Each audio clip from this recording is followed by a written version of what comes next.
हमारा next topic है international relation. देखो, इंटरनेशनल रिलेशन में सबसे पहला हमारा टॉपिक है rise of anti immigration policies. देखो, एंटी इमिग्रेशन पॉलिसीज़ मतलब अगर कोई इंसान एक प्लेस से दूसरी प्लेस मूव कर रहा है, मेनली रूरल टू अर्बन या फिर अर्बन टू अर्बन, है ना, तो वहाँ पे एंटी इमिग्रेशन मतलब so that the immigration should be stopped, वैसा पॉलिसीज़ बहुत ज़्यादा आ रहा है। देखो, इन रिसेंट ईयर देखा जाए तो ये न्यूज़ में क्यों क्यों था वो पहले पढ़ लेते हैं। तो देखो, इन रिसेंट ईयर देखा जाए तो there has been striking surge in anti immigration rhetoric. मतलब एंटी सर्ज मतलब बढ़ना, ठीक है, मतलब क्या उस तरह का केसेस बहुत बढ़ रहा है। किस तरह का cases? In anti immigration rhetoric protest policies world wide from the western democratic to part of Asias. मतलब बहुत सारा प्रोटेस्ट चल रहा है, पॉलिसीज चल रहा है वर्ल्ड वाइड में जो इमिग्रेशन को रोकना होगा। देखो, एग्जाम्पल क्या है? एग्जाम्पल मतलब इमिग्रेशन को सिर्फ रोकना नहीं है, एज इन वो होना चाहिए ना कि बहुत ज़्यादा लोग कहीं दूसरी कंट्री में या फिर अर्बन एरिया मूव कर रहे हैं तो अर्बन एरिया उसको एज इन प्रोटेस्ट के हिसाब से उसको रोक रहा है, ठीक है। देखो, एग्जांपल देखा जाए तो रिसेंट इवेंट में दो एंटी इमिग्रेशन सेंटिमेंट्स का तो hike in H1B visa fee by US administration, है ना। H1B वीज़ा का फ़ी अगर आप बढ़ा देते हो तो होगा क्या कि लोगों को ज़्यादा पैसा खर्च करना पड़ेगा US जाने के लिए। ज़्यादा पैसा अब लोगों को खर्च करना पड़ेगा तो जाहिर है वो थोड़ा इमिग्रेशन जो है वो कम हो जाएगा। फिर campaigning by Japan sensitive party जो framing the immigration as a silent invasion. तो इन्वेजन को क्या बोला गया है? Silent invasion. उसके बाद नेक्स्ट है opposition to Indian migration in Australia organised under banner of March for Australia etcetera. साथ ही साथ ये प्राइमरी है बिकॉज राइजिंग पॉपुलिज्म जो है जहाँ पे public opinion takes the form of hostility to immigration. The political response क्या है? Has invariably been to curb new immigration by reduction या फिर रिड्यूसिंग लीगल माइग्रेशन रूट्स जो इन्फोर्स करेगा बॉर्डर प्रोटेक्शन और cutting the enlightenment of new arrival and in general trying to deter the migrants. अब देखो, cause क्या है? तो cause of rising anti immigration sentiments. तो इकोनॉमिक में देखा जाए तो immigrants are often perceived as a taking away local jobs, ठीक है। इमिग्रेशन क्या है? मतलब immigrants are often perceived as a taking away the local jobs. Local का जॉब जो है वो इमिग्रेंट्स करने लगते हैं, डिप्रेसिंग द वेजेस, वेज को भी कम करते हैं, कम पैसा में भी काम करते हैं, specially in low skilled sectors and put strains on welfare system. अगर एग्जाम्पल में देखते हैं तो परसेप्शन ऑफ जॉब देखते हैं, जॉब लॉस और वेज डिप्रेशन वो मेजर ड्राइवर है जो सपोर्ट करता है ब्रेक्जिट को इन यूके, है ना, ब्रिटेन एग्जिट, है ना, Britain exit in UK, United kingdom से। देखो, क्या परसेप्शन है कि जॉब लॉस हो रहा था और वेज में कमी आ रही थी, वो मेजर ड्राइवर था ब्रिटेन एग्जिट का।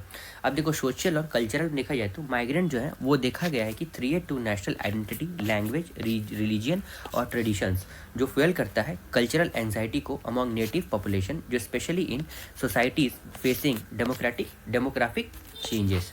अब तो एग्जाम्पल में देखा जाए तो rising anti immigration sentiment in Europe और यूनाइटेड स्टेट्स। पॉलिटिकल में देखते हैं तो पॉपुलिस्ट और नेशनलिस्ट लीडर जो हैं वो एक्सप्लॉइट करते हैं पब्लिक फियर को, अनएम्प्लॉयमेंट को, क्राइम को, वेलफेयर स्ट्रेन्स को over immigration to gain the electoral supports. Example में देखते हैं तो इटली के प्राइम मिनिस्टर जॉर्जिया मेलोनी ने आर्ग्यू किया कि country faces a migrant as invasion. यही प्रॉब्लम है ना, कंट्री जो है फेस करता है माइग्रेंट को इन्वेजन। अब देखो, सिक्योरिटी के हिसाब से देखते हैं तो क्यों इमिग्रेशन सेंटिमेंट है, मतलब राइजिंग एंटी इमिग्रेशन सेंटिमेंट में सिक्योरिटी एज इन क्या रीज़न है? देखो, गवर्नमेंट और सिटीजन जो है ना वो लिंक करते हैं माइग्रेशन को with illegal border crossing and terrorism, है ना। मतलब गवर्नमेंट और सिटीजन जो है लिंक करते हैं माइग्रेशन को as an illegal border crossing और टेररिज्म जो हाईलाइटिंग करता है फियर और opposition on other crimes, organised crime. Example देखते हैं तो post 9/11 strike immigration law in USA। अब देखो, मिस फॉर्चून मतलब इमिग्रेशन लॉ इन USA मतलब लॉस को बहुत टाइटन कर दिया गया है और उसको क्या कंसिडर किया जाता है? As a terrorism. अब देखो, मिस इन्फॉर्मेशन देखते हैं तो एज एन क्या है इसमें कॉजेस? तो देखो, सोशल मीडिया जो है एम्पलीफाई करता है xenophobia through the false narrative. False narrative में क्या होता है? माइग्रेंट जो है वो जॉब लेते हैं, टेकिंग जॉब और रेजिंग द क्राइम रेट्स, साथ ही साथ रीइंफोर्स करते हैं नेगेटिव स्टीरियोटाइप को जो क्रिएट करते हैं मास फियर और मॉरल पैनिक। एग्जाम्पल देखा जाए तो fake news on migrant related crime spread through media in Germany जो इंटेंसिफाई करते हैं एंटी इमिग्रेंट सेंटिमेंट्स। अब इम्पैक्ट क्या है एंटी इमिग्रेशन का? तो इकोनॉमिक इम्पैक्ट में सबसे पहले रेस्ट्रिक्टिव इमिग्रेशन लॉ जो रिड्यूस करता है लेबर सप्लाई को, specially in sector dependent on migrant workers, agricultural and construction, जो leading to rise in labour cost and slower economic growth. Example देखा जाए तो पोस्ट ब्रेग्जिट, आफ्टर ब्रेग्जिट देखा जाए तो यूके जो है वो shortage of farming sector as an face करता है, ठीक है। डेमोग्राफिक इम्पैक्ट देखते हैं तो एंटी इमिग्रेशन जो है, मतलब एंटी इमिग्रेशन पॉलिसी जो है वो वर्सन है the ageing population crisis in developed country. फिर से डेमोग्राफिक इम्पैक्ट, देखो इम्पैक्ट क्या है एंटी इमिग्रेशन का। सबसे पहले हम लोगों ने इम्पैक्ट एज एन इकोनॉमिक देखा, जो रिड्यूस करता है लेबर सप्लाई को, specially in the sector dependent on the migrant worker. मतलब अगर माइग्रेंट वर्कर पे सॉरी देखो, अगर मान लो लेबर पे डिपेंडेंट है और वो लेबर कहीं और दूसरी जगह काम करने चले जाते हैं तो वहाँ पे इकोनॉमिक ये बर्डन भी आता है और मतलब वैसे सेक्टर को ग्रोथ एंड डेवलपमेंट में भी प्रॉब्लम आती है जो विच नीड अ लेबर। अब देखो डेमोग्राफिक इम्पैक्ट कैसे होता है, देखो एंटी इमिग्रेशन पॉलिसी जो है ना वो वर्सन करते हैं एंटी पॉपुलेशन क्राइसिस को इन डेवलप्ड कंट्री, जो लीड करता है fewer working age tax payer और राइजिंग द डिपेंडेंसी रेशियो। जैसे कि देखो labour shortage in Japan and EU due to ageing population. Ageing population मतलब ओल्ड एज पीपल का जो पॉपुलेशन रेशियो है वो बढ़ता जा रहा है। फिर socio cultural stricter immigration law वो are can potentially reduce the multi cultural exchange और hamper the social cohesion, further जो लीड करेगा पोलराइजेशन और जेनोफोबिया को।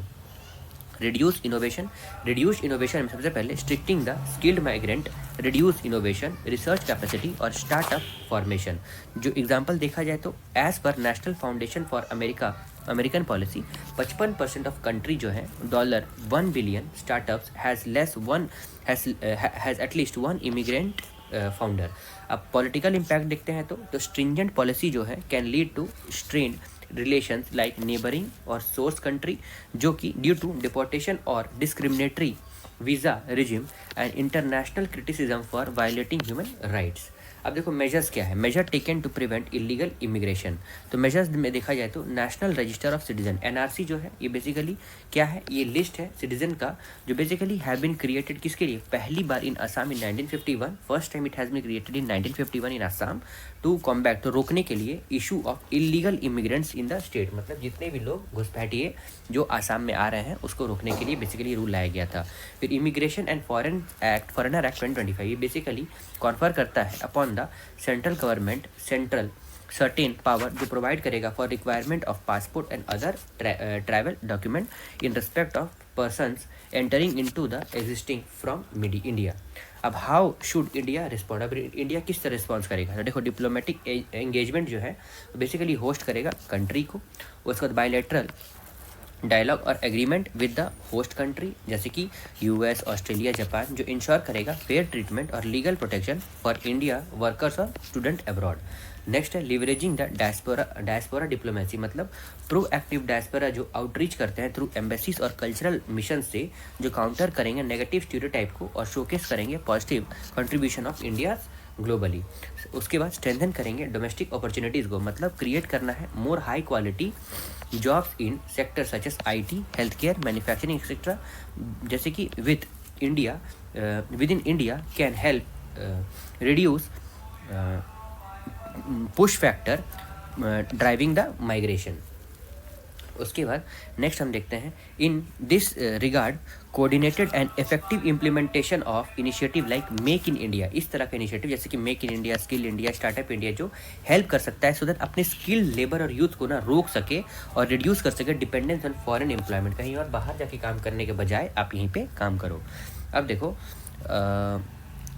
Countering the miss information and xenophobia, मतलब देखो government of India and non state actor collaborate कर सकते हैं विद इंटरनेशनल डिजिटल प्लेटफॉर्म जो कर्व करेंगे फेक नैरेटिव को और अगेंस्ट माइग्रेशन, मतलब माइग्रेंट जो है उनके खिलाफ अगर कोई मिस इन्फॉर्मेशन फैलता है तो उसको वो रोका जा सकता है। अब कंक्लूजन देखते हैं, देखो anti migration sentiment across the world जो है ना वो रिफ्लेक्ट करता है डीपर इकोनॉमिक एंजाइटी, मतलब प्रॉब्लमेटिक है ये, एंजाइटी ले आता है, ठीक है, कल्चरल इनसिक्योरिटीज़ भी लेके आता है, पॉलिटिकल पॉपुलिज्म भी लेके आता है। इंडिया के हिसाब से देखा जाए तो one of the world largest diaspora देखा जाए तो challenges line in protecting it's citizen abroad, मतलब प्रॉब्लम ये है कि जैसे कि अभी कुछ दिन पहले सऊदी अरबिया वाला जो बस है वहाँ पे कुछ हो गया था प्रॉब्लम, अभी जितने भी लोग हज में गए हैं तो वही एक प्रॉब्लम है कि अगर आपके लोग पर्टिकुलर कंट्री के लोग बाहर जाते हैं दूसरे कंट्री में, तो उसको प्रोटेक्ट करना बहुत प्रॉब्लमेटिक हो जाता है। Responsible migration policy at home, एक कैलिब्रेटेड अप्रोच जो है वो एंकर करता है in diplomacy, evidence based policy making और रिस्पेक्ट फॉर ह्यूमन राइट्स, वो जो इंश्योर कर सकता है कि माइग्रेशन जो है remains a source of strength rather than contention in increasing the interconnected world. अब देखो आगे देखते हैं, India Afghanistan relation strategic recently of ties. देखो रिसेंटली देखा जाए तो अफगानिस्तान फॉरेन मिनिस्टर कहाँ आते हैं, न्यू दिल्ली आते हैं, क्यों कि बायलैटरल डिस्कशन हेल्ड करना है with an India external affair minister. अब देखो मोर इन न्यूज़ देखते हैं तो ये विजिट जो है वो स्पेशल ट्रैवल एग्जामेशन है जो ग्रांट किया गया है Afghanistan foreign minister by United Nation Security Council to travel to India. ठीक है, फिर से पढ़ते हैं, विजिट जो है वो एक क्या है, वो एग्जामेशन ग्रांट किया गया है to foreign minister of Afghanistan by United Nation Security Council. ये पहला मिनिस्ट्रियल लेवल विजिट है इंडिया का since Taliban to control in Afghanistan August 2021। की आउटकम क्या है विजिट का, डिप्लोमेटिक इंगेजमेंट हुआ है। तो डिप्लोमेटिक इंगेजमेंट मतलब इंडिया ने रिस्टोर किया है स्टेटस किसका, फॉर टेक्निकल मिशन का of India in Kabul to that of embassy of Indian Afghanistan. Connectivity देखा जाए तो commencement of India Afghanistan air freight corridor. फिर इंफ्रास्ट्रक्चर और एनर्जी में देखा जाए तो दोनों side both side appreciated India support किसके लिए, for India Afghanistan friendship dam, मतलब सलमा डैम इन हेरात, और India agreed to collaborate on hydro electric project in Afghanistan. अब देखो वाई, क्यों India is showing renewed interest in Afghanistan, मतलब इंडिया का ऐसा क्या मतलब बिहेवियर क्यों है कि वो अपना फिर से इंटरेस्ट शो कर रहा है अफगानिस्तान में। Safeguarding the strategic interest, सबसे पहले काउंटर टेररिज्म, टेररिज्म को रोक सकते हो। तो इंडिया का पहला प्रायोरिटी क्या है कि आप प्रिवेंट करो Afghanistan from once again becoming a breeding ground for terrorism threatening its security, मतलब फिर से ब्रीडिंग ग्राउंड, मतलब फिर से वहाँ से व्हाट वी से टेररिज्म जो है वहाँ से ना जन्मे, वहाँ से ना पनपे। ठीक है, example presence of group such as Al Qaeda, Islamic State, Khorasan provinces that is ISKP, Lashkar Taiba और Jaish e Mohammed remains a serious threat. Security commitment from Kabul, तो एग्जांपल देखा जाए तो अफगान फॉरेन मिनिस्टर एश्योर करते हैं कि अफगानिस्तान टेरिटरी जो है will not be use as active hostile to India, मतलब इंडिया के लिए कोई तरह का खराबी वो नहीं करेगा। उसके बाद geopolitical balancing and rival management, तो इसमें क्या होगा, तो लिमिट करना है पाकिस्तान इन्फ्लुएंस को, दैट इज इसका एम क्या होगा, काउंटर करना है पाकिस्तान का इन्फ्लुएंस किससे, by leveraging the deteriorating Pakistan Afghanistan ties, create करना है स्पेस किसके लिए, for pragmatic India Afghanistan cooperation. उसके बाद चेक करना है इंडिया का चाइना का स्ट्रेटेजिक एक्सपेंशन, मतलब इंडिया जो है वो एम करेगा कि प्रिवेंट करना है इसका स्ट्रेटेजिक राइवल और particularly China from dominating Afghanistan economic and Jio political landscape, जो फॉलो करेगा तालिबान का रिटर्न टू पावर। अब देखो प्रोटेक्टिंग द स्ट्रेटेजिक इन्वेस्टमेंट, इसमें क्या होगा, India has invented $3 billion in more than 500 projects across the various provinces of Afghanistan, मतलब अभी इन्वेस्ट किया गया है इंडिया के द्वारा अफगानिस्तान में, जो कवर करेगा पावर को, वाटर को, रोड को, health care, education, agriculture and capacity building. ठीक है, तो ये कैसे दिखाया जा रहा है, इंटरेस्ट दिखा रहा है इंडिया अफगानिस्तान की। और अब देखो ग्लोबल और रीजनल पर्सपेक्टिव क्या है, तो देखो मॉस्को फॉर्मेट यूनिटी, तो इंडिया पार्टिसिपेट करता है seventh Moscow format consultation on Afghanistan, ये किसके साथ, along with China, Iran, Pakistan, central Asian nation और रशिया। तो इसके बाद इंडिया रीइटरेट करता है कि वो सिक्योर और पीसफुल और स्टेबल अफगानिस्तान चाहता है, वो विटैल है फॉर इट्स पीपल, वो अपने पीपल के लिए सबसे अच्छा वही है, रीजनल रेजिलियंस और ग्लोबल सिक्योरिटी। फिर Russia recognition is Russia has formally recognised Islamic Emirates of Afghanistan, effectively जो लेजिटिमाइज करेगा तालिबान गवर्नेंस को और कंसोलिडेट करेगा Moscow growing influence in the region. उसके बाद यूएस स्ट्रेटेजी पोस्चर जो है, मतलब यूनाइटेड स्टेट ने सिग्नल किया है कि रिन्यूड इंटरेस्ट जो है इन बगराम एयरबेस, जो सजेस्ट करेगा possible re entry into Afghanistan strategic sphere. फिर चाइना स्ट्रेटेजिक इनिशिएटिव जो है, मतलब चाइना प्रमोट कर रहा है ट्राइलेटरल कोऑपरेशन किसके बीच में, चाइना, पाकिस्तान और अफगानिस्तान, किसके under belt and road initiative BRI, जो जिसका इंडिया पार्ट नहीं है, जो एम करता है अफगानिस्तान को लिंक करना है चाइना पाकिस्तान इकोनॉमिक कॉरिडोर के साथ, CPEC के साथ। अब चैलेंज क्या है इंडिया का, navigating a complex political landscape, मतलब पॉलिटिकल लैंडस्केप को कॉम्प्लेक्स को कैसे आप कैसे ध्यान में रखोगे। तो देखो लैक ऑफ फॉर्मल रिकॉग्निशन, मतलब इंडिया जो है ना उसका कोई formal recognised the Taliban government नहीं, मतलब not formally recognised Taliban government India अभी तक नहीं किया है, मतलब इंडिया ने अभी तक तालिबान को फॉर्मली रिकॉग्नाइज गवर्नमेंट नहीं बोला, जो लिमिट करता है स्कोप ऑफ डिप्लोमेटिक और इंस्टीट्यूशनल कोऑपरेशन में। डिप्लोमेटिक डिलेमा में चाइना देखा जाए तो इंडिया जो है वो risk losing its moral credibility if perceived as an aligning with oppressive regime just to counter Pakistan. मतलब चाइना को, पाकिस्तान को रोकने के लिए इंडिया जो है ना वो अपना क्रेडिबिलिटी भी लॉस कर रहा है पाकिस्तान से, अफगानिस्तान से मैच करके। फिर balancing strategic interest and humanitarian concern में इंडिया जो है वो सिक्योर कर रहा है डेमोक्रेटिक कॉन्ट्रास्ट किसके साथ, with Taliban theocratic rules basically whose restriction on women and religious freedom raises the concern about human rights violation। अब कंक्लूजन में देखते हैं तो इंडिया जो है renewed engagement with Taliban reflect करता है प्रैग्मेटिक शिफ्ट किसके लिए, by prioritising the strategic interest over earlier ideological reservation. ये बेसिकली दिस रिन्यूड अप्रोच जो है विटाइल है किसके लिए, for securing India's border against terrorism और countering the influence of strategic rivals.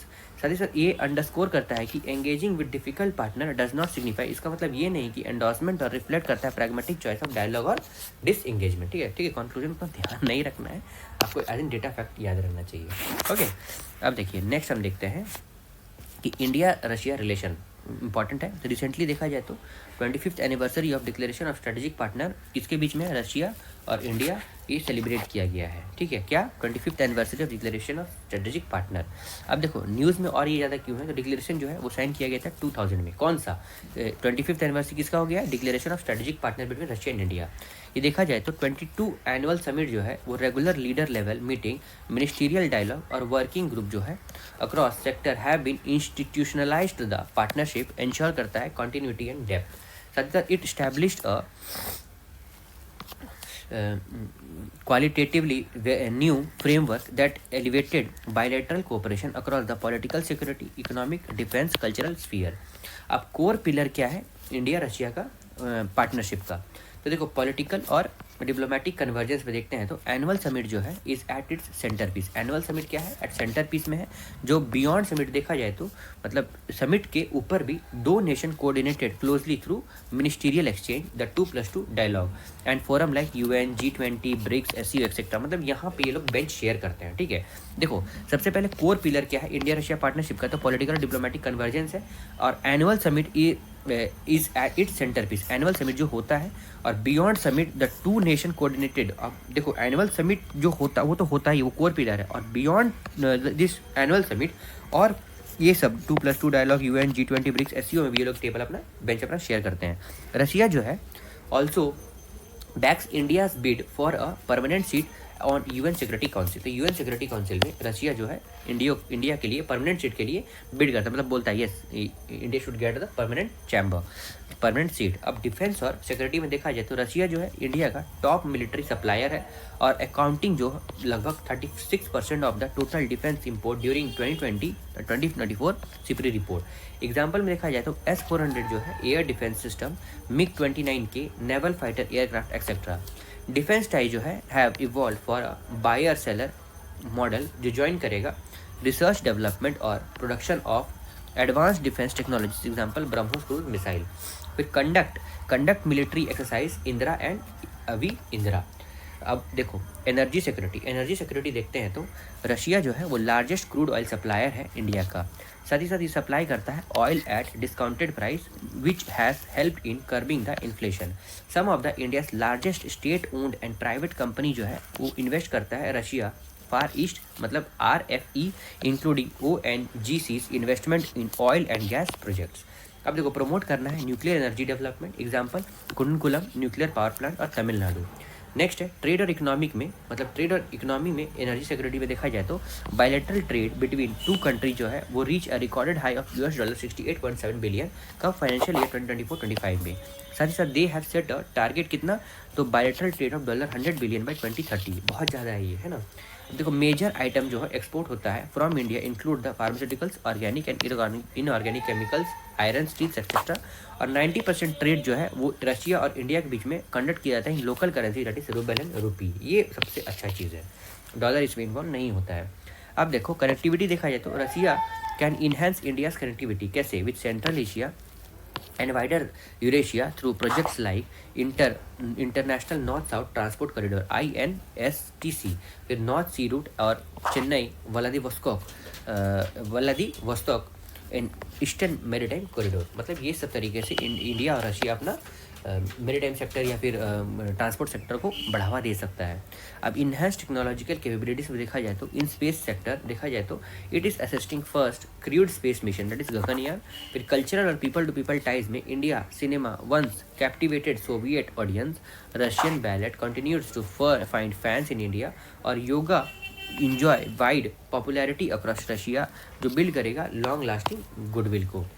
अब देखो चैलेंज क्या है इंडिया रशिया रिलेशन में। तो ट्रेड इम्बैलेंस सबसे पहले, तो ट्रेड इम्बैलेंस में वो फेवर करेगा रशिया को, मतलब ट्रेड बैलेंस फेवर्स रशिया, जिसमें इंडिया इंपोर्ट करता है रशिया से और अबाउट, मतलब इंडिया कितना इंपोर्ट करता है रशिया से, तो लगभग 63.84 billion by financial year 24-25, while exports to 4.88 billion, है ना। देखो ट्रेड बैलेंस फेवर रशिया मतलब यही हो गया ना, रशिया को फायदा मंद होता है। देखो हम लोग कितना इंपोर्ट करते हैं और देखो कितना एक्सपोर्ट कर रहे हैं, बहुत ज़्यादा डेफिसिट है। फिर रशिया सरप्लस प्रॉब्लम, जैसे कि देखो trade imbalance has generated financial challenges as billion of Indian rupee have accumulated in special rupee vostro account in Indian bank. Special rupee vostro account हम लोगों ने पढ़ा था, किसी दूसरे कंट्री का हमारे बैंक ऑफ इंडिया में या फिर इंडियन बैंक में, जैसे कि SBI में उसका अकाउंट हो, सो दैट हम लोग यहाँ पे पैसे जमा करें और उसको वहाँ पे डॉलर मिल जाए। तो वॉस्ट्रो अकाउंट में, उसी को वॉस्ट्रो अकाउंट बोलते हैं। तो बहुत ज़्यादा पैसा एक्यूमुलेट हो गया है। रशियन फॉरेन मिनिस्टर ने आइडेंटिफाई किया this surplus as a problem, जो नोटिफाई करता है कि Russia inability to use this fund, ठीक है, मतलब रशिया इस फंड को यूज़ नहीं कर पा रहा है for international transaction outside the western financial system, ठीक है। मतलब जैसे कि ये तो या तो रुपी में है या रुबेला में है, तो प्रॉब्लम क्या है, आप इसको बाहर कैसे यूज़ करोगे, इसको आपको डॉलर में चाहिए ना। तो रशियन फॉरेन मिनिस्टर ने आइडेंटिफाई किया surplus as a problem, notifying Russia inability हो गया। डिक्लाइनिंग डिफेंस इंपोर्ट, मतलब ये basically mainly due to the diversification of India's arms import from countries like Israel, France and United States along with indigenization of effort।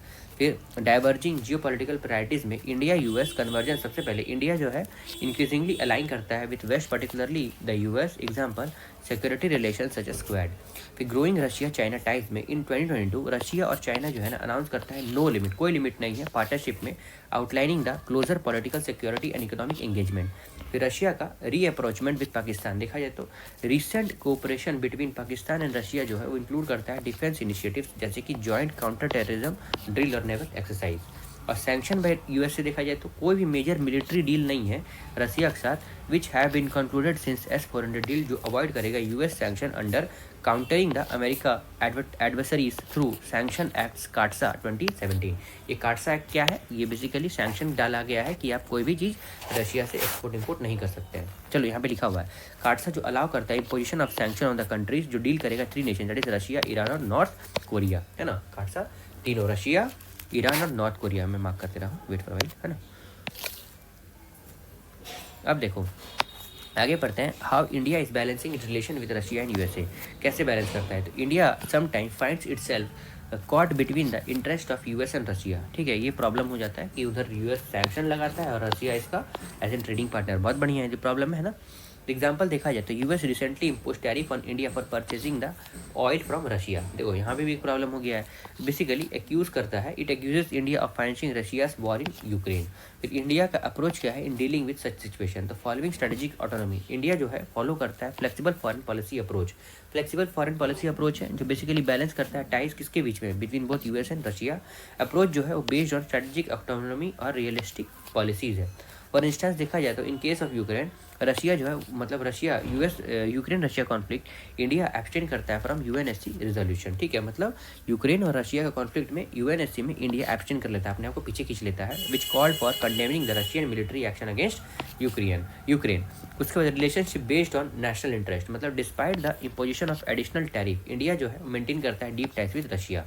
अब देखो at the same time India जो है वो अपना quiet diplomacy use करता है in multilateralism platform like BRICS, XCO, G20 and is allowed to remain a bridge between the global south and competing power blocs. फिर internationalisation of rupees में देखा जाए तो डील करना है सैंक्शंस ऑफ रशिया।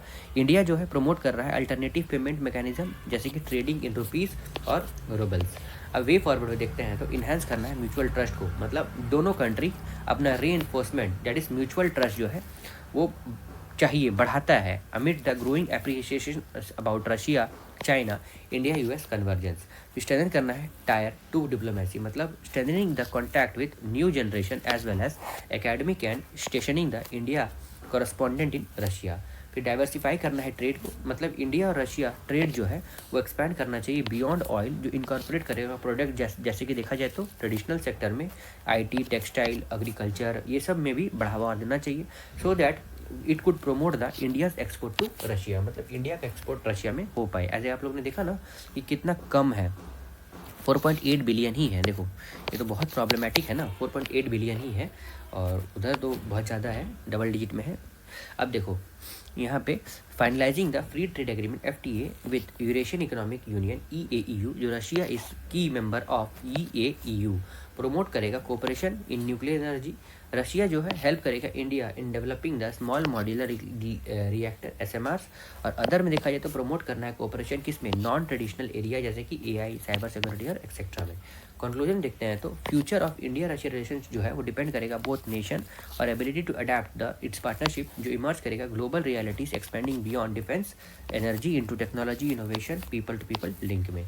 अब Gaza peace summit, Gaza peace summit में क्या होता है कि रिसेंटली देखा जाए तो US और इजिप्ट जो है वो को होस्ट करेगा गाज़ा पीस समिट इन शर्म एल शेख इजिप्ट, जो एडवांस करेगा पीस इन गाज़ा और overall stability in middle east. ठीक है, फिर से देखते हैं गाज़ा पीस समिट ये है क्या। ये रिसेंटली देखा गया है कि USA और इजिप्ट जो है ना वो क्या होस्ट करेगा, गाज़ा पीस समिट। आपको ध्यान रहना चाहिए किसके किसके बीच में है, US और इजिप्ट में है। इन कहाँ पे, शर्म एल शेख, ये इजिप्ट में है, जो एडवांस करेगा पीस, मतलब पीस को और बढ़ाएगा कहाँ पे, गाज़ा में, और overall stability in middle east. उसके बाद देखो मोर न्यूज़ में क्या है, इस समिट में 4 सीज़फायर मीडिएटर, 4 सीज़फायर मीडिएटर, मतलब 4 कंट्री के द्वारा सीज़फायर साइन मतलब मीडिएट किया गया है। तो यूनाइटेड स्टेट्स है, इजिप्ट है, कतर है और टर्की है।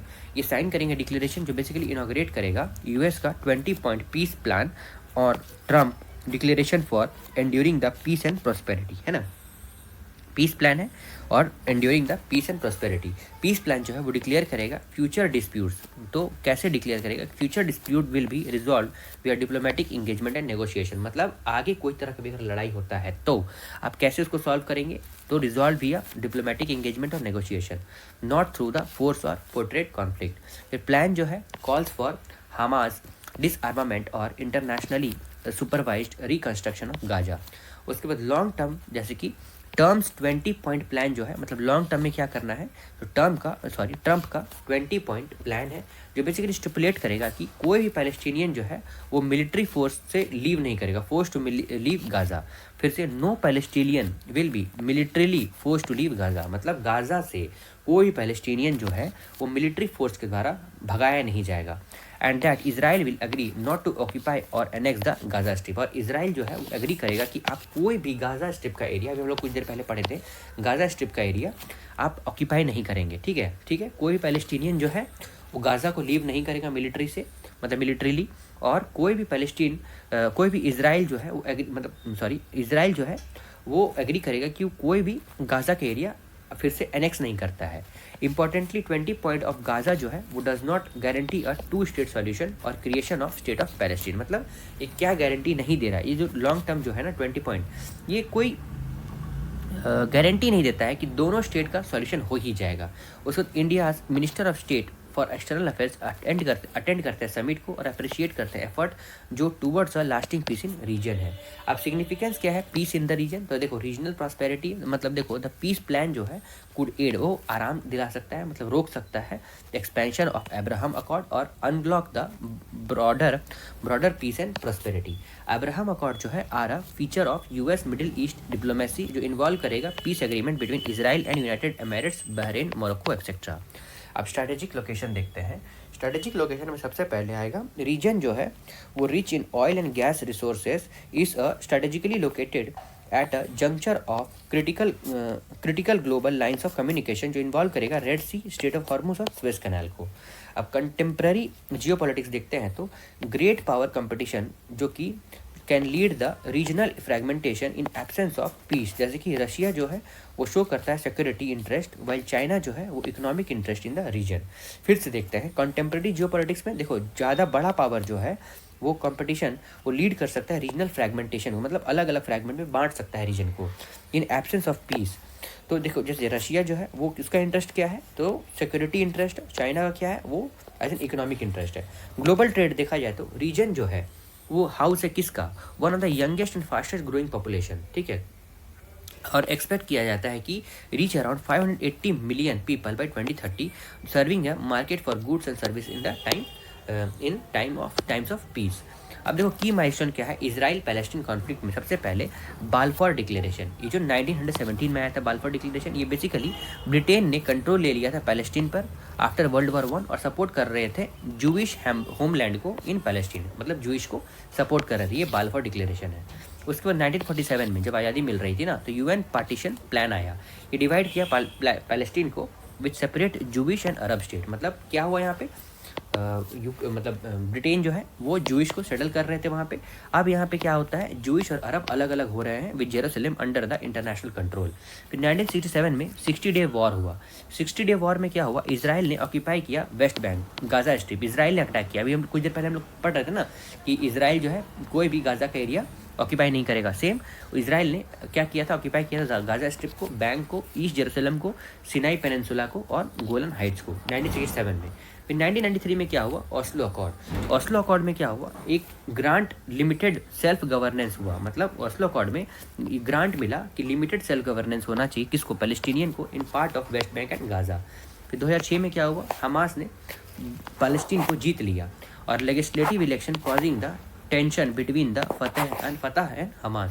फिर 2020 में क्या हुआ, अब्राहम अकॉर्ड आया। अब्राहम अकॉर्ड क्या बोलता है, अभी हम लोग ने यहाँ पे पढ़ रहे थे, तो अब्राहम अकॉर्ड ने नॉर्मलाइज किया रिलेशन किसके बीच में, इसराइल और अरब स्टेट के बीच में, है ना। आपको ये टाइम पीरियड याद होना चाहिए।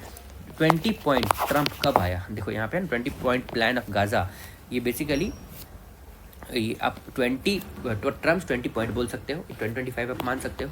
अब देखो इंपॉर्टेंट क्या है इंडिया के लिए, तो एनर्जी एंड रेमिटेंसेज जो हैं from the Indian workforce in the region are vital strategic interest for India. और इंडिया का इंपोर्ट जो है नियरली 70% है for its annual oil from the region और गेन करता है importance through initiatives grouping like India Middle East Europe economic corridor I2U2, ये आपको याद रखना चाहिए, ठीक है, India Middle East East Europe economic corridor और उसके बाद I2U2 और एक्सेट्रा, ठीक है। अब देखो इंडिया का स्टैंड क्या है पैलेस्टीन इशू में, तो देखो 1947 से लेकर 1991 तक देखा जाए तो सपोर्ट फॉर 2 स्टेट सोल्यूशन, दोनों स्टेट का सोल्यूशन होना चाहिए, 2 स्टेट सोल्यूशन में था। बेसिकली देखा जाए तो सपोर्ट फॉर 2 स्टेट सोल्यूशन में driven by combination of anti colonial solidarity with Arab states और commitment to non alignment movement, ठीक है, मतलब वो किसी एक की तरफ जाके अपना डिक्लेरेशन नहीं दे सकते हैं। साथ ही इंडिया ने फेवर किया ए सोवरेन और इंडिपेंडेंट स्टेट किसके लिए, ऑफ पैलेस्टीन जो लिव करते हैं रहते हैं side by side with Israel, और इंडिया रिकॉग्नाइज्ड पैलेस्टीन इन 1988। उसके बाद 1991 से लेकर 2014 तक स्ट्रेटेजिक टाइज जो है इसराइल के साथ है, इस्टेब्लिश करेगा फुल डिप्लोमेटिक रिलेशन किसके साथ, विद इसराइल इन 1992, जो मार्क करेगा as a fundamental policy shift. उस प्रेजेंटली इंडिया जो है, इंडिया एंड इसराइल, इसके पास मतलब have formed a strong strategic connection with India being a top buyer of Israel defence product. उसके बाद देखा जाए तो 2014 में हाइफेनेशन बेसिकली इस्टेब्लिश करेगा डिप्लोमेटिक टाइज किसके साथ, विद इसराइल, और सेपरेट करेगा from those India would have with Palestine. फिर इंडियन प्राइम मिनिस्टर विजिट करते हैं बोथ इसराइल 2017 में और पैलेस्टीन 2018 में, जो हाईलाइट करता है कि इंडिया का टाई जो है ना Israel would not alter the fundamental attitude on Palestine, है ना। अब देखो कंक्लूजन में क्या है कि इंडिया का प्रेजेंट फॉरेन पॉलिसी जो है वो इसराइल हैज़ विटनेस्ड, मतलब टुवर्ड्स इसराइल की तरफ वो देखा गया कि स्ट्रेटेजिक रिकैलिब्रेशन है, मतलब from historical support for Palestine to increase engagement with Israel, India जो ग्रेजुअली शो करता है प्रैग्मेटिक शिफ्ट इट्स प्रायोरिटी किसकी तरफ, अलाइन जो मॉरल कमिटमेंट, स्ट्रेटेजिक इंपेरेटिव और रीजनल जियोपॉलिटिक्स की तरफ शिफ्ट हो रहा है, ठीक है। देखो ये है गाजा वाला रीजन, है ना, इसराइल वाला रीजन ये है, ये इजिप्ट है ना, इंपॉर्टेंट है, लेबनान ओवर हियर। ठीक है, आपको एकदम मैप आपके दिमाग में छपा हुआ रहना चाहिए। इजिप्ट, EIL, LIE, लाई है ना, L, ठीक है, लेबनन, इधर हो गया आपका इजराइल, ठीक है, LIE, इजिप्ट, और यहाँ पे आपको हो जाता है सीरिया, है ना, तो आपको पता होगा मेडिटेरियन सी। देखो की strategic location in the region, see map में देखा गया है तो गाजा ये वाला रीजन जो है, देखो स्मॉल पीस ऑफ लैंड जो है ऑन मेडिटेरेनियन सी है, जो बॉर्डर करता है इजिप्ट को to the south under the semi autonomous Palestinian authority since 1993। West bank, west bank आपको याद रखना है, लैंडलॉक रीजन है। वेस्ट बैंक कहाँ पे, देखो यहाँ पे रहता है, देखो ये देखो आपको यहाँ दिख रहा है ये वाला, ये है वेस्ट बैंक, है ना, ये देखो ये है वेस्ट बैंक, ये है गाजा स्ट्रिप, ये टोटल है आपका इजराइल, ठीक है, यहाँ पे आपका सीरिया, लेबनन, ठीक है, ये जॉर्डन है, ये क्या है बताओ, ये कौन सा रिवर है, कौन सा सी है, क्या है, ये है जॉर्डन आपका, है ना। I hope that you are getting this all things, आपको इम्पोर्टेंस पता होना चाहिए सब चीज़ का। देखो वेस्ट बैंक लैंडलॉक रीजन है to the west of Jordan और ईस्ट ऑफ इसराइल। टेरिटरी जो है divide into 3, that is fully controlled by Israel, fully controlled by Palestine और 1 shared by the Israel and Palestine. Golan height जो है ये bound किया गया बाय जॉर्डन रिवर और सी ऑफ गैलिली ऑन वेस्ट। फिर continuous between Israel and Syria है। Sinai peninsula जो है ये कहाँ पे, Suez canal, gulf of Aqaba. देखो यहाँ तो दिखाया नहीं है, ठीक है, आपको सिनाई पेनिनसुला एक बार देख लेना है, गल्फ ऑफ अकाबा जो बाउंड किया गया है मेडिटेरियन नॉर्थ और रेड सी एट साउथ, है ना। उसके बाद ये मतलब ये मानो ना ये वाला सिनाई पेनिनसुला, है ना, नीचे वाला रीजन है। उसको जेरूसलम, तो ये एंशियंट सिटी है होली अंडर इसराइल और important for 3 major monotheistic religion, Jews, Christian और मुस्लिम। अब देखो India European free trade association trade and economic partnership agreement, TEPA. TEPA क्या कहता है, India European free trade association, EFTA, EFTA, ठीक है, India European free trade agreement जो है ये बेसिकली ट्रेड और इकोनॉमिक पार्टनरशिप एग्रीमेंट है जो साइन किया गया था 10 मार्च 2014 को और came into force from 1 October 2025। फिर से India European free trade association EFTA जो है ये trade and economic partnership agreement है। की फीचर क्या है ट्रेड एग्रीमेंट का, तो कैपिटल इन्वेस्टमेंट में EFTA जो है बेसिकली प्रमोट करेगा इन्वेस्टमेंट वर्थ $100 बिलियन, कहाँ पे, in India over 15 years, a major boost to make in India. साथ ही साथ ये अकम्पेन्ड है by creation of 1 million direct job in India, first of its any TFTA free trade agreement जो sign किया गया बाय द कंट्री। फिर से basically creation of 1 million direct job in India, ठीक है, इस अकॉर्ड से, और ये first time free trade agreement signed in the country. Market access for good देखा जाए तो मतलब गुड्स के लिए मार्केट में कितना एक्सेस है आपका, तो इंडिया जो है एक्सपोर्ट करता है इन सेक्टर जैसे कि कौन किस सेक्टर में, तो machinery, organic chemical, textile, processed, foods, जो कि to have improved access to EFTA जो मार्क करेगा मार्केट्स इन्हेंसिंग द कम्पिटिटिवनेस और रिड्यूस करेगा कंप्लायंस कॉस्ट। अंडर टेपा देखा जाए तो EFTA has offer 92.2% of tariff lines जो एनकम पास करेगा 99.6% ऑफ इंडियन एक्सपोर्ट्स। अब देखो बूस्ट फॉर सर्विस और मोबिलिटी में सबसे पहले ये पहला बार ऐसा है कि इंडियन ने free trade agreement to include mutual recognition agreement MRA मिलेगा, ठीक है, ये पहला इंडियन फ्री ट्रेड एग्रीमेंट है जो mutual recognition agreement in regulated professions like nursing, chartered accountancy और आर्किटेक्ट जो मार्क करेगा easier for Indian professionals to work in free trade agreement मतलब EFTA। अब नेक्स्ट हम देखते हैं इम्प्रूव्ड एक्सेस क्या है विया मोड 1 में, digital delivery of service, mode 3 में क्या है, कॉमर्शियल प्रेजेंस, एंड मोड 4 में क्या है, greater certainty for entry and temporary stay of key personnels. Intellectual property rights में टेपा जो है वो इंश्योर करेगा IPR, intellectual property right commitments और ट्रिप्स, ठीक है, trade related intellectual property rights, है ना, level along with the fully addressing India's interest in generic medicine on those related to evergreening of patients. फिर सस्टेनेबल और inclusive development में क्या है, इट विल फॉस्टर, ये क्या करेगा, बढ़ावा देगा ट्रांसपेरेंसी को, एफिशिएंसी को, सिंप्लीफिकेशंस को, हार्मोनाइज करेगा कंसिस्टेंसी इन ट्रेड प्रोसीजर्स, ठीक है, ये सस्टेनेबल और इंक्लूसिव डेवलपमेंट में आया ये। अब देखो टेक्नोलॉजिकल कोलैबोरेशन से मतलब दोनों टेक्निकली कैसे कोलैबोरेट होंगे, तो ये बेसिकली एक्सेस करेगा वर्ल्ड लीडिंग टेक्नोलॉजीज़ को in precision engineering, health, renewable energy और innovations and research and development. Reinforce क्या करेगा, इंडियाज़ ग्लोबल इमेज जो पोजीशन करेगा India as an equal negotiating partner, जो कि एडवांस इकोनॉमीज में है, जो इंश्योर करेगा आउटकम, जो अलाइन करेगा विद लॉन्ग टर्म स्ट्रेटेजिक और डेवलपमेंट इंटरेस्ट के साथ। अब देखो EFTA क्या है, तो EFTA जो है इंटर गवर्नमेंटल ऑर्गेनाइजेशन है, जो सेट अप इन 1960, किसके लिए, for promotion of free trade और इकोनॉमिक इंटीग्रेशन, जो बेसिकली बेनिफिट करेगा their trading partner across the globe. ये करंटली मेंबर है इसके Iceland, Liechtenstein, Norway, Switzerland, basically which are Schengen area but not EU members state. ठीक है, EU नहीं है, ठीक है, लेकिन एज इन क्या है, which are Schengen but not EU member. कौन सा रीजन देख लेते, देखो EFTA में हम लोगों ने पढ़ा था ना अभी, यहाँ पे कहाँ गया, हाँ, India European free trade association. देखो India European free trade association में देखो यहाँ पे है स्विट्ज़रलैंड, यहाँ गड़बड़ है, इट्स रॉन्ग है ना, देखो ये है हमारा आइसलैंड, ये सही है, ठीक है, ये हमारा क्या है, नॉर्वे, राइट। उसके बाद हमारा यहाँ पे लिंचेस्टीन आ जाएगा, सही है, और आइसलैंड यहाँ पे होगा, ठीक है। देखो ये है Iceland, if I am not wrong है, गलत क्यों दिया हुआ है ऐसा, हाँ ये है नॉर्वे, ओके इधर, चलो ठीक है, एक बार देख लेंगे। इंडिया जो है, India is EFTA's 5th largest trading partner है, ठीक है, 5वां लार्जेस्ट ट्रेडिंग पार्टनर है after European union, United state, Britain और चाइना। इंपॉर्टेंट है, इंडिया जो है वो 5वां ऐसा ट्रेडिंग पार्टनर है after European union, United state, Britain और चाइना। अमॉन्ग EFTA स्विट्जरलैंड जो है लार्जेस्ट ट्रेडिंग पार्टनर है of India, following by Norway. Issues क्या है एग्रीमेंट में, सबसे पहले लिमिटेड बेनिफिट है फॉर इंडिया, जैसे कि देखो benefit are limited in India in terms of goods and given pre existing low tariff rates in EFTA, जो ब्लॉक करता है most import already receiving tariffs free tariff free treatment. Agreement जो है mainly favour करेगा EFTA को, exports को, जो basically to India through tariff reduction and better market access. Trade imbalance में despite modest currently trade volume जो है, India exported goods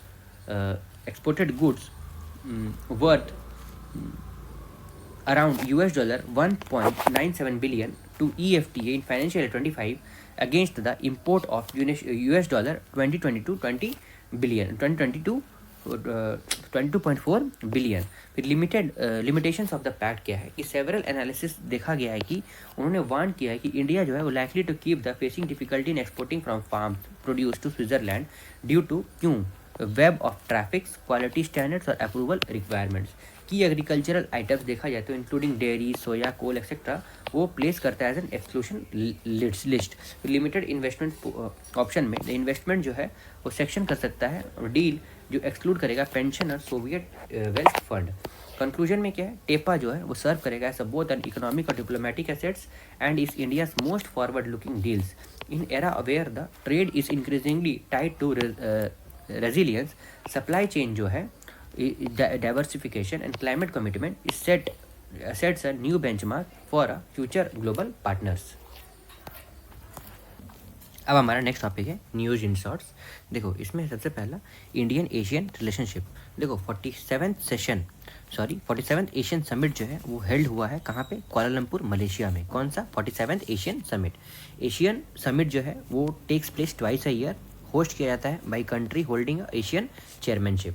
की हाईलाइट्स देखते हैं समिट का, तो एडिशनल ऑफ 11 मेंबर देखा गया है, that is Timor Leste, that is east Timor, वो ऑफिशियली एडमिट किया गया एज एशियाज 11th मेंबर। और थीम इसका क्या है, inclusivity and sustainability. Kuala Lumpur accord देखते हो तो जॉइंट सीजफायर है agreement between Thailand and Cambodia. और 22nd Asian India annual summit जो है बेसिकली हेल्ड हुआ है कहाँ पे, sideline of the summit. The key highlight आप देखोगे तो maritime cooperation, that is 2026 was designated as ASEAN India Year of Marine Cooperation and supported the grouping centrality in Indo-Pacific। Sustainable tourism में देखा जाए तो adoption of Asian India joint leaders statement on sustainable tourism. फिर plan of action में देखा जाए तो extend किया गया सपोर्ट किसके लिए, for implementation of Asian India plan of action जो इम्प्लीमेंट किया जाएगा Asian India comprehensive strategic partnership 2026-2030। अब देखो इंडिया यूनाइटेड किंगडम में सबसे पहले इंडिया और यूके ने रिलीज किया है जॉइंट स्टेटमेंट किसके लिए, जब वहाँ पे prime minister of England visit किए थे इंडिया में, है ना। मतलब इंडिया एंड यूके ने जॉइंट स्टेटमेंट रिलीज किया है, जैसे इंग्लैंड के प्राइम मिनिस्टर इंडिया में विजिट किए थे। अब देखो की हाईलाइट्स क्या है इंडिया यूके जॉइंट स्टेटमेंट का।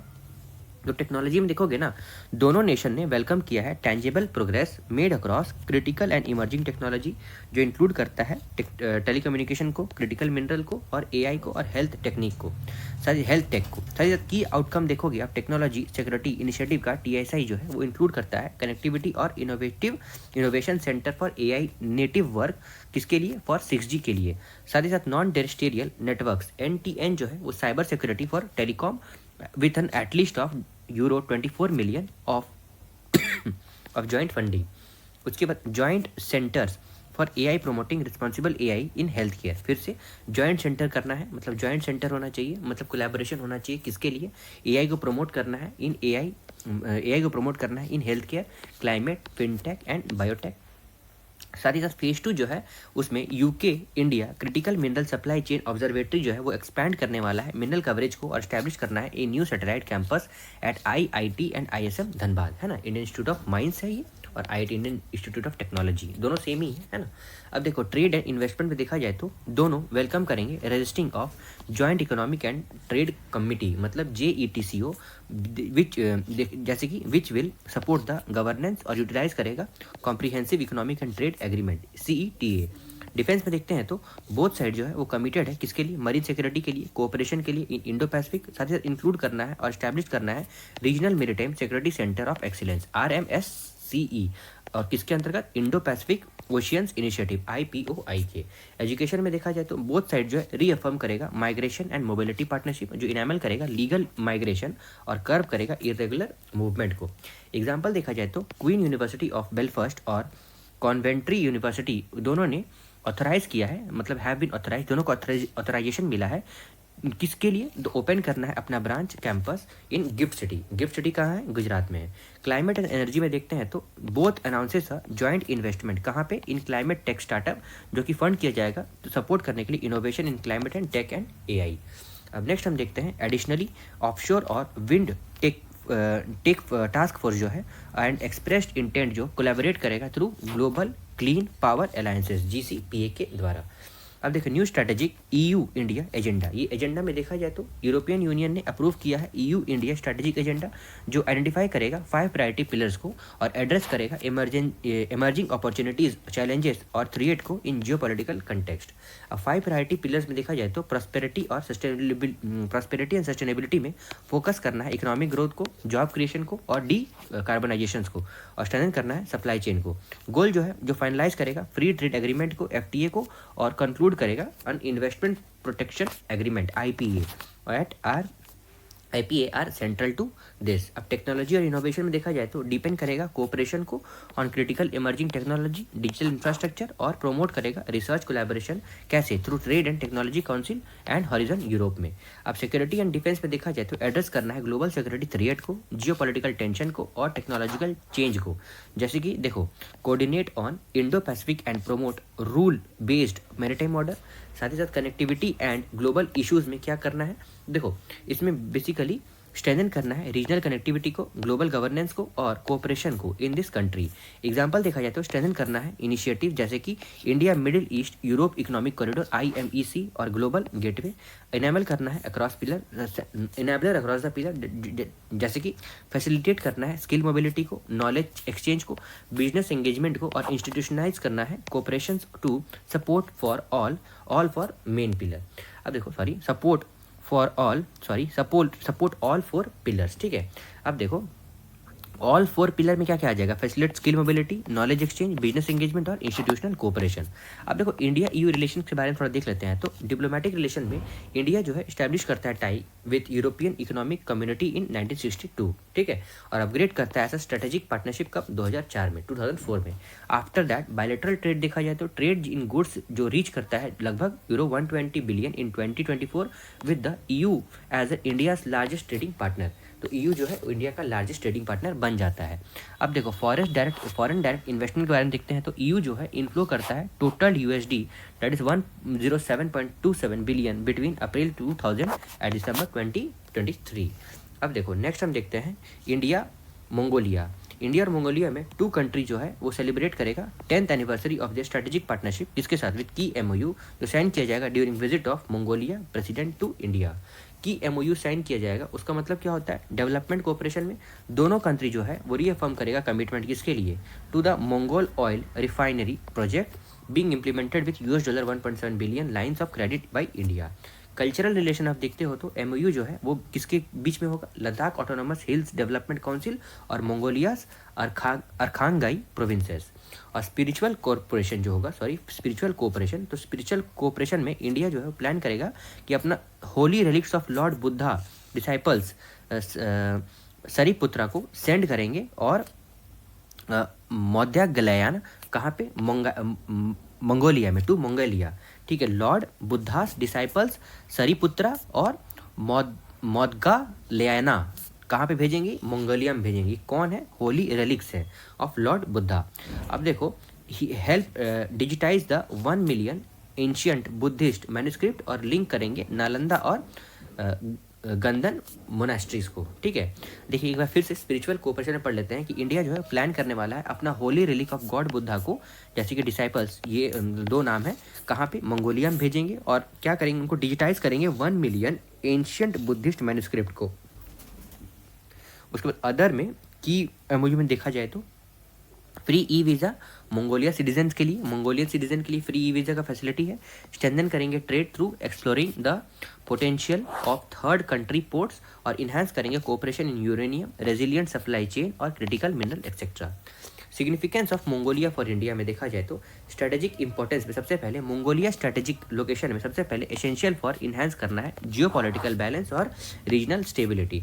उसके बाद इंटरनेशनल एंड डेवलपमेंट कोऑपरेशन में बोथ कंट्री जो है कमिट करेगा to free, open and rule based Indo Pacific along with cooperation in multilateral फोरा।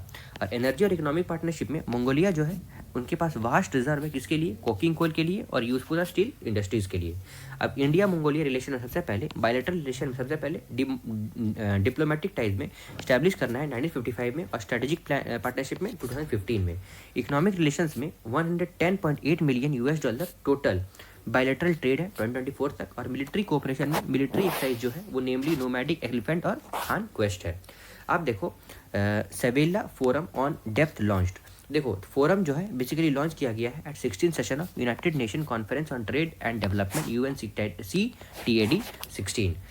फिर से एक बार देखते हैं इसका हेडिंग क्या है, सेवेला फोरम ऑन डेप्थ लॉन्च्ड, ठीक है। बेसिकली किसके लिए है, टू टैकल द एंट्रेंच्ड डेप्थ क्राइसिस इन डेवलपिंग कंट्री। तो जितने भी कर्ज है ना, इंक्रीज ऑफ डेप्थ ratio on developing country, for that this forum has been launched. अब देखो सेवेला फोरम ऑन डेप्थ ये है क्या, ये बेसिकली स्पेन के द्वारा और सपोर्ट किया जा रहा है UNCTAD के द्वारा और United nation department of economic and social affairs UNDESA के द्वारा बेसिकली लेड किया गया है और सपोर्ट किया, मतलब लेड किया गया स्पेन के द्वारा और सपोर्ट किया गया है UNCTAD और UNDESA के द्वारा। साथ ही साथ it will bring together all the stakeholder, जितने भी stakeholder, creditor, borrower, international finance institution और एकेडमिया जो है ना, जितने भी डेप्थ में है, डेप्थ सस्टेनेबिलिटी में, मैनेजमेंट में और इनोवेशन सॉल्यूशंस में है, सबको एक साथ लाएंगे और प्रॉब्लम को रिजॉल्व करेंगे। ये basically one of the outcome of the fourth international conference on financing for development, that is FFD4 and part of सेवेला platform for action. Other 3 outcomes देखा जाए तो depth swap for development hub, depth for development swap और programme and depth pause clause alliances है। Initiative जो है basically complement करेगा सेवेला कमिटमेंट को। सेवेला कमिटमेंट जो है वो ले आउट करेगा पाथ जो क्लोज करेगा $4 trillion annual sustainable development goal finance gap. मतलब सस्टेनेबल डेवलपमेंट गोल को आप अचीव करने के लिए कुछ गैप, फाइनेंशियल गैप आ जा रहा है, तो उसको क्या करेंगे, ये बेसिकली क्लोज करेंगे, मतलब ओवरकम करेंगे इन डेवलपिंग कंट्री। साथ ही साथ ये first inter governmental agreed financing for development framework since 2015 है। डेप्थ क्राइसिस देखा जाए तो डेप्थ क्राइसिस में सबसे पहले ग्लोबल पब्लिक डेप्थ में 2024 में ग्लोबल पब्लिक डेप्थ जो है वो $102 ट्रिलियन है। जो डेवलपिंग कंट्री बर्डन है $31 ट्रिलियन है और developing country spends $1.4 trillion on annual डेप्थ सर्विसेज। उसके बाद ओवर 3.4 बिलियन पीपल जो है live in nation spending more on डेप्थ सर्विस देन ऑन हेल्थ और एजुकेशन। अब नेक्स्ट हम देखते हैं plutonium management and disposition agreement, PMDA. PMDA क्या है? तो रशिया का लोअर हाउस ने अप्रूव किया है कि विड्रॉ करना है from plutonium management and disposition agreement. PMDA से रशिया अब विड्रॉ कर रहे हैं अपने आप को विद द यूएस। देखो प्रीवियसली रशिया जो है in 2016 suspended implementation of agreement citing US sanction. अब देखो पीएमडीए के अनुसार देखा जाए तो ये है क्या पीएमडीए? तो देखो plutonium management and disposition agreement जो है ये साइन किया गया था 2000 में, जो कमिट करता है कि यूएस और रशिया जो है ना to each irreversible dispose at least 34 metric ton of weapon grade plutonium. मतलब वैसा वेपन जो प्लूटोनियम ग्रेड का हो उसको क्या करेंगे? ये डिस्पोज करेंगे। प्लूटोनियम एटॉमिक नंबर 94 है, ये रेडियो एक्टिव मटेरियल है जिसका हाई मेल्टिंग पॉइंट और हैवीएस्ट नेचुरल ऑकरिंग एलिमेंट है। डिस्पोजिशन गोल इसका मतलब क्या होता है? डिस्पोजिशन गोल तो कन्वर्ट करेगा plutonium into safer form, that is MOX fuel reactor irradiation, है ना। फिर से बताता हूँ, डिस्पोजिशन करने वाला था ये जितने भी 34 metric tons of weapons grade plutonium. Plutonium ये क्या करता है? कन्वर्ट करता है प्लूटोनियम, मतलब डिस्पोजिशन मतलब कन्वर्ट करता है प्लूटोनियम को सेफर फॉर्म में। और प्लूटोनियम जो है ये रेडियो एक्टिव मटेरियल है ना। अब देखो यूएन ह्यूमन राइट्स काउंसिल जो है इंडिया जो है इलेक्ट किया गया अनअपोज्ड, मतलब कोई भी अगेंस्ट इंडिया वोट नहीं करता है, unopposed to UN human rights council for 7th time, 7वां बार है ये। इंडिया जो इलेक्ट किया गया फॉर 3 ईयर टर्म, कितना 2026 से लेकर 2028 तक स्टार्ट किया जाएगा नेक्स्ट ईयर से। 2026 तो नेक्स्ट ईयर ही हुआ ऑब्वियसली। अब देखो ह्यूमन राइट काउंसिल के बारे में देखते हैं तो ये बेसिकली इंटर गवर्नमेंटल बॉडी है जिसका national United nation system that promotes projects human rights globally, ठीक है। उसके बाद नेक्स्ट हम देखते हैं कहाँ गया, उसके बाद जेनेसिस का देखते हैं तो स्टैब्लिश किया गया है इन 2006 by general assembly by replacing the commission on human rights. और मेंबरशिप देखा जाए तो 47 मेंबर हैं जो इलेक्ट किए गए annually bye UN general assembly और सर्व करेंगे 3 year terms with a maximum of 2 consecutive terms.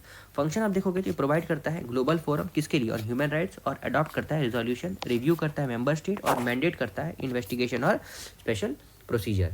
अब नेक्स्ट हम देखते हैं international convention for the suppression of financing of terrorism. देखो ईरान रेटिफाई करता है इंटरनेशनल कन्वेंशन किसके लिए? सस्पेंड करना है for suspension of financing of terrorism, मतलब टेररिज्म फाइनेंसिंग के लिए ईरान जो है वो इंटरनेशनल कन्वेंशन रेटिफाई करता है। अब देखो international convention for suspension of financing terrorism का मतलब क्या होता है? ये अडॉप्ट किया गया था यूएन जनरल असेंबली 1919 को और एंटर आया मतलब फोर्स में आया 2002 को। इसका पर्पस क्या है? बेसिकली देखो पर्पस में देखा जाए तो ये क्रिमिनलाइज करता है फाइनेंसिंग ऑफ टेररिज्म को, मतलब जो भी व्यक्ति, इंस्टीट्यूशन या कोई भी ऑर्गेनाइजेशन फाइनेंस करता है टेररिज्म को, उसको क्रिमिनलाइज कर दिया गया है और होल्ड करता है funder of terrorist act accountable. India जो है इसको रेटिफाई कर चुका है। अब देखो area in conflict in news, तो area in conflict in news सबसे पहले देखेंगे म्यांमार सैगिंग रीजन। सैगिंग मतलब मुड़ रहा है, ठीक है, म्यांमार छोटा हो रहा है, मुड़ते जा रहा है ना। तो over million of Rohingyas Muslims from Myanmar now live in refugees in Bangladesh where their human rights are being violated. मतलब कह रहा है कि millions of people of Myanmar जो है वो अब बांग्लादेश में रहते हैं, इमिग्रेंट्स है वो एज ए और उनका राइट जो है वो बीइंग वायलेटेड हो रहा है। की जोग्राफिकल फीचर्स क्या है? तो lies at the north western part of main land of south Asia, ठीक है, north western part of main land of, ठीक है, यहाँ पे। अब देखो बॉर्डर बाय चाइना, ये चाइना के साथ बॉर्डर्ड भी है ओवर हियर, ओके। उसके बाद नॉर्थ एंड नॉर्थ ईस्ट, फिर लाओस इन ईस्ट, लाओस कहाँ है खोजो, ईस्ट बोल रहा है, दिस वन हियर, ठीक है, Laos in east, Thailand in over here, है ना, Thailand in south east, Bangladesh, sorry Laos in east बोल रहा है ना, तो इधर ही हुआ ना। उसके बाद फिर Thailand in south east, Bangladesh in west over here, Bangladesh in west, फिर India, Mizoram, Manipur, Nagaland, Arunachal Pradesh in the north west, ठीक है, ये वाला रीजन, ठीक है। थोड़ा मैंने यहाँ लाओस का यहाँ गलत बोल दिया था, ये है ईस्ट, है ना। उसके बाद अरुणाचल प्रदेश इन नॉर्थ वेस्ट। फिर बॉर्डरिंग वाटर बॉडीज में देखा जाए तो अंडमान सी है साउथ में ओवर हियर, ठीक है, Andaman sea, and bay of Bengal in south west over here, ठीक है। अंडमान सी यहाँ पे देखो है ना, साउथ वेस्ट यहाँ पे बे ऑफ बंगाल है। अब देखो मेजर माउंटेन रेंजेस देखा जाए तो रखीन माउंटेन, शेन प्लेट्यू, द्वाने रेंज, उसके बाद तन्ना, cerium mountain etcetera. Highest point कौन सा है? माउंट हकाकाबू, राजी, और मेजर रिवर्स में इरावदी, चिडविन, सितांग, सालविन और यांगोन रिवर है, ठीक है।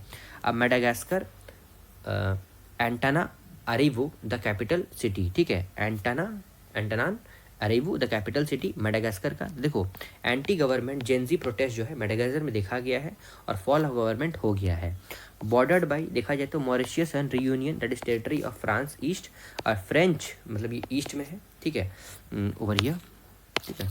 अब देखो French territory of the Mayotte and island country of Comoros north west, फिर located of the coast of East Africa in Indian Ocean. Second largest island country in the world है ये Madagascar, second largest island country, और approximately 90% of the Madagascar flora and fauna is found nowhere else, कहीं भी नहीं मिलता है।